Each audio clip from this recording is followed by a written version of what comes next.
और इस वक्त की बड़ी खबर एक बार फिर से आपको बता दें, मुख्यमंत्री की ओर से कहा गया है कोझिकोड विमान हादसे में राहत का काम पूरा हो गया है। राहत और बचाव का काम जो किया जा रहा था, केरल के सीएम पिनराई विजयन की ओर से जानकारी दी गई है कि राहत और बचाव का काम पूरा कर लिया गया है, यानी कि जितने भी लोग प्लेन के भीतर सवार थे सभी को निकाला जा चुका है और जितने भी घायल थे उन्हें अलग अलग अस्पतालों में भर्ती कराया गया है। केरल के मुख्यमंत्री की ओर से ये बड़ी जानकारी सामने निकलकर आई है। उन्होंने खुद ही जानकारी दी है कि सभी लोगों को निकाला गया है, राहत और बचाव का काम पूरा किया जा चुका है और इसके साथ ही कोझिकोड और मल्लपुरम अस्पताल में जो लोग जख्मी हैं, जो लोग घायल हैं, उनको भर्ती करवाया गया है और लगातार डॉक्टर्स उनकी स्थिति पर अपनी नजर बनाए हुए हैं। कोशिश इसी बात की जा रही है कि जल्द से जल्द जो लोग बुरी तरह से जख्मी हुए हैं, घायल हुए हैं, उनको सही उपचार देकर उनको जल्द से जल्द ठीक किया जा सके और राज्य सरकार की इस वक्त कोशिश भी है। आपको बता दें, केरल के राज्यपाल जिन्होंने अब से कुछ ही देर पहले हमसे बातचीत की है, उनका ये कहना था कि कल ही लैंडस्लाइड हुआ था केरला में, 24 घर जिसकी चपेट में आ गए, दब गए ये घर। इडुक्की में ये बड़ा हादसा हुआ और आज अगले ही दिन ऐसी भयावह तस्वीरें सामने आई विमान हादसे की, जिसने हर किसी को परेशान करके रखा हुआ है। 15 लोगों की जान चली गई है। कुल 190 लोग सवार थे, 184 पैसेंजर, जबकि 6 क्रू मेंबर्स सवार थे। कुल 190 लोग, 15 लोगों की मौत हुई है। बाकियों के बचाने की खबर सामने आई है। 170 आंकड़ों को कंफर्म किया गया है। 5 लोगों को लेकर और जानकारी मिलनी अभी बाकी है, क्योंकि उनमें से जो 4 लोग थे वो आखिर तक प्लेन के भीतर ही फंसे हुए थे, जिसके बाद प्लेन के एक हिस्से को बाकायदा काटा गया और उसके बाद प्लेन के अंदर जो लोग सवार थे उनको निकाला गया है। उम्मीद हम यही कर सकते हैं कि वो लोग भी ठीक हों और अगर जख्मी हुए हों तो जल्द से जल्द वो पूरी तरह से ठीक हो जाएं। लेकिन ये 2 अलग अलग तस्वीरें, एक तरफ अस्पताल की तस्वीरें हम आपको दिखा रहे हैं जहां पर घायलों का लगातार इलाज चल रहा है। जरा सोचिए कि ये वक्त कितना ज्यादा बुरा, एक तरफ जहां कोरोना जिसने इतना ज्यादा पैर पसार कर रखा हुआ है, हिंदुस्तान में लगातार बढ़ते हुए आंकड़े जिसने हर किसी को परेशान करके रखा हुआ है, इन सब के बीच अब चुनौती उन लोगों को बचाने की जो यात्री वंदे भारत मिशन के तहत हिंदुस्तान लाए गए और उनमें से कई बुरी तरह से जख्मी हैं जिनको अस्पताल में भर्ती कराया गया। जब अस्पताल ले जाया जा रहा था, ये देखिए एम्बुलेंस की तस्वीरें हम आपको दिखा रहे हैं। राहत और बचाव का काम फिलहाल पूरा कर लिया गया है। मुख्यमंत्री की ओर से ये जानकारी दी गई है। वंदे भारत मिशन के तहत एयर इंडिया की फ्लाइट दुबई से लौट रही थी। कुल 190 लोग सवार थे, इनमें 128 पुरुष थे, 46 महिलाएं थीं, 10 बच्चे थे।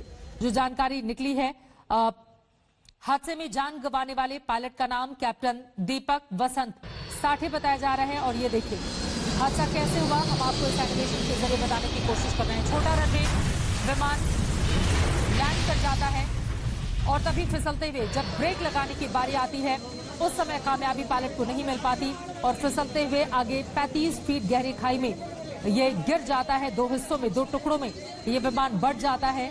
राहत की बात यही रही कि हादसे के वक्त विमान में आग नहीं लगी और आगे के हिस्से में जो लोग बैठे हुए थे सबसे ज्यादा नुकसान उन्हें ही पहुंचा है। हादसे में जान गंवाने वाले पायलट का नाम कैप्टन दीपक वसंत साठे बताया जा रहा है। वो पहले एयरफोर्स में थे। एयर इंडिया से जुड़ने से पहले वो भारतीय वायुसेना से विंग कमांडर की पोस्ट से रिटायर हुए थे। वो वायुसेना में टेस्ट पायलट थे, एनडीए के पास आउट थे और प्रतिष्ठित स्वॉर्ड ऑफ ऑनर विजेता रहे थे। आपको बताते चलें कि उनके भाई करगिल में शहीद हुए थे और उनके फादर ब्रिगेडियर रैंक के अधिकारी सेना में थे। लेकिन आज इस परिवार के लिए इतनी दुखद भरी खबर सामने आई। परिवार के प्रति हम सबकी संवेदना है। ईश्वर इस मुश्किल भरे वक्त में सभी को सब्र दे। और ये हादसे की तस्वीरें हम आपको दिखा रहे हैं। देखिए राहत और बचाव का काम पूरा किया जा चुका है। मलबे को हटाने की एक चुनौती है, मलबे को हटाने का काम भी किया जा रहा है क्योंकि बारिश लगातार हो रही है। और वैसे भी केरला में जब भी मानसूनी सीजन होता है, देश के बाकी हिस्सों के मुकाबले कुछ ऐसे हिंदुस्तान के हिस्से हैं जहां पर बहुत ज्यादा बारिश होती है, क्योंकि पिछले साल केरला की जो भयावह तस्वीरें पूरे हिंदुस्तान ने देखी, किस तरह से भारी बारिश और उसके बाद बाढ़ ने केरल की सूरत को बिगाड़ कर रख दिया हुआ था। इंटरनेशनल लेवल पर केरला की जिस तरह की मान्यता है, इतने सारे टूरिस्ट पहुंचते हैं, लेकिन बहुत भारी नुकसान आर्थिक रूप से भी केरल को पहुंचा था। ये पिछले साल की बात है।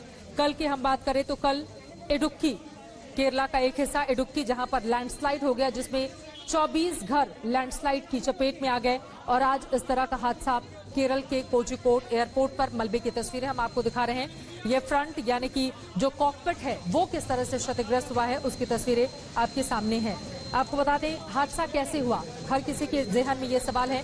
हालांकि जैसे ब्लैक बॉक्स की बरामदगी होगी, ब्लैक बॉक्स जब निकलकर सामने आएगा उसी के जरिए और ज्यादा जानकारी मिल पाएगी। लेकिन फिलहाल जो अब तक की जानकारी है उसके मुताबिक लैंडिंग के बाद जब ब्रेक लग रहा था उस वक्त उसमें कामयाबी पायलट को नहीं मिल पाई और फिर खाई में जाकर ये प्लेन गिर जाता है, दो हिस्सों में, दो टुकड़ों में बट जाता है। एक तरीके से आप इसको कह सकते हैं एक छोटे से प्लेन के जरिए अगर हम समझने की कोशिश करें कि आगे का हिस्सा टूट जाता है, पीछे का हिस्सा सुरक्षित रहता है, आगे का हिस्सा पूरी तरह से क्रैश कर जाता है। क्योंकि अगर आगे का हिस्सा, इसमें इस बात को भी समझें कि अगर आगे का हिस्सा टूटता नहीं, जैसा कि हम आपको दिखा रहे हैं ऊपर अगर टॉप बैंड पर आप देखेंगे वहां पर एक प्लेन आ रहा है और उसके बाद उसके आगे का हिस्सा टूट जाता है। अगर आगे का हिस्सा टूटा नहीं तो हो सकता है कि जो पिछला हिस्सा था, ये देखिए ये आगे का हिस्सा टूट गया यानी कि कॉकपिट का हिस्सा टूट जाता है और फिर वो पूरी तरह से मलबे में तब्दील हो जाता है। अगर ये हिस्सा नहीं टूटता तो हो सकता है पीछे जो लोग मौजूद थे यानी कि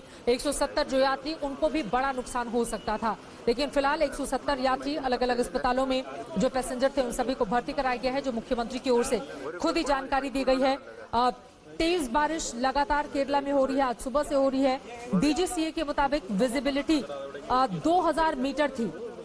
रनवे नंबर 10 पर फिसलते हुए प्लेन आगे की ओर गया और फिर खाई में गिर गया। हादसे की जो तस्वीरें आप देख रहे हैं ये बेहद डराने वाली हैं। प्लेन का आगे का हिस्सा बुरी तरह से क्षतिग्रस्त हो चुका है, लेकिन राहत की बात यही रही कि प्लेन में तुरंत आग नहीं लगी, जिसकी वजह बताई जा रही है कि काफी तेज बारिश वहां पर हो रही थी, इस कारण ऐसा हो सकता है। आग नहीं लगने के कारण कम से कम 170 यात्री जाकोरा के साइया मार सके ना कोई, उनके लिए यही कहा जा सकता है। क्योंकि इतना भयावह ये हादसा और उन सभी के जल्द से जल्द स्वस्थ होने की हम सब कामना कर रहे हैं। एनडीआरएफ के डीजी एसएन प्रधान साहब इस वक्त हमारे साथ फोन लाइन पर जुड़ चुके हैं। एसएन साहब, एनडीआरएफ की टीम को तुरंत कहा गया, गृह मंत्री की ओर से जो जानकारी निकलकर सामने आई कि आप लोग मौके पर पहुंचे, राहत और बचाव का काम मौके पर पूरा किया जा चुका है, कंप्लीट हो चुका है प्रधान साहब? हाँ, ये कहा जा सकता है कि लगभग कंप्लीट हो चुका है। मैं 99% कंप्लीट हो एयरक्राफ्ट के अंदर का जो हिस्सा है वो हो गया, ऐसा कह सकता हूँ। जो हमारे कमांडर वहाँ पर हैं उन्होंने अपनी टीम के माध्यम से वहाँ थॉरो सर्च करवाया है, 3-4 बार सर्च कराया है। और आखिरी सर्च में 2 पैसेंजर भी मिले, सीट में फंसे हुए थे, वो पूरी तरह से ट्विस्टेड था सीट, तो उसमें से उनको निकाला गया। एक मेल और एक फीमेल लेडी को निकाला गया। और उसके बाद क्या विमान के हिस्से को काटना पड़ा?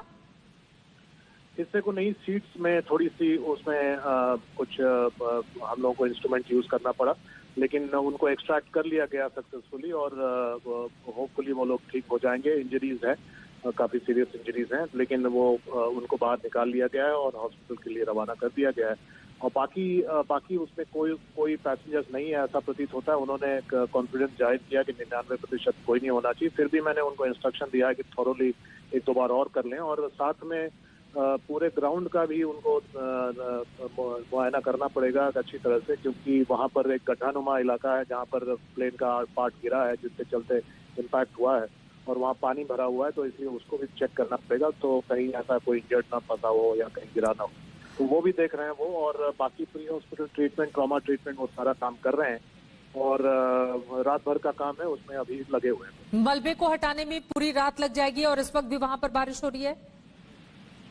बारिश रुक के होती जा रही है और पूरे केरल में हो रही है, तो ऐसा नहीं है कि इससे हम लोग उसी को फैक्टर करते हुए काम करना पड़ेगा।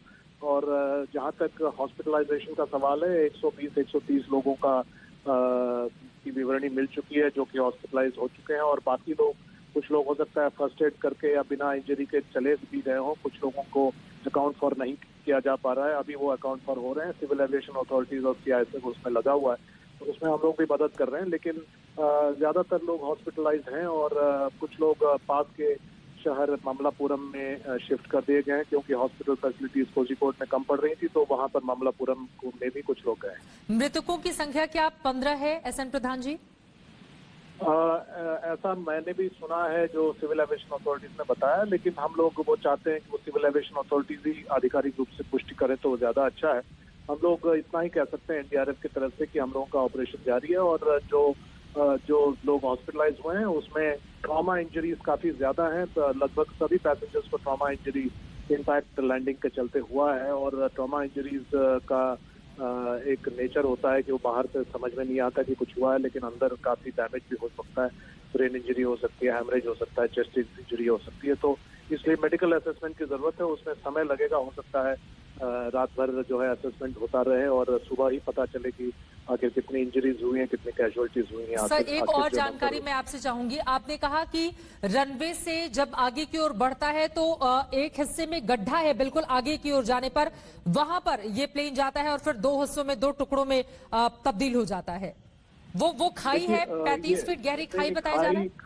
खाई की बात एग्जैक्टली नहीं है। उसमें क्या है कि टेबल टॉप जो पूरा एयरपोर्ट है वो टेबल टॉप है, ऊंचाई पर है और टेबल टॉप टाइप का बनाया हुआ है और चारों तरफ जो है वैसे भी गहराई है। मतलब अगर एयरपोर्ट का हिस्सा छोड़ दे तो चारों तरफ गहराई है और उसमें भी जो एयरपोर्ट के कैंपस के अंदर भी जो रनवे है, रनवे जहाँ खत्म होता है वहां पर एक खड्डानुमा इलाका है जो कि रनवे के हाइट से काफी नीचे है, जो कि लगभग मुझे लगता है 20 से ज्यादा फीट, हो सकता है 30 फीट तक की भी बात आई है कि उतनी ऊंचाई पर है या उतनी गहराई पर।